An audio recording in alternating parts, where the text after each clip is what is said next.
যাক বাবা, স্নানটা হয়ে গেছে, এবার সিঁদুরটা পরে নিই, তারপর আবার রান্নাও করতে হবে। বেশি করে সিঁদুর পরে পরে তো আমার চুলগুলোই সব উঠে গেছে, একদম অল্প করে পড়তে হবে।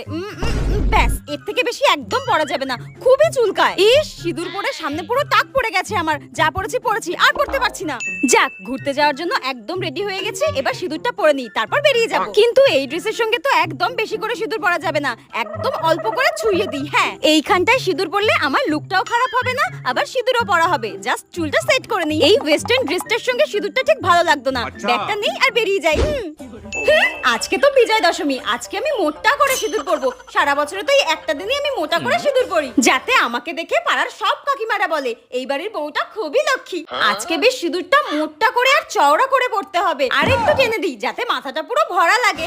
ব্যাস, একদম মুখটা পুরো পাল্টে গেছে। সিঁদুর পরে আমি একদম রেডি। আমাকে যে কি সুন্দর লাগছে, নিজেকে যেন চিনতেই পারছি না।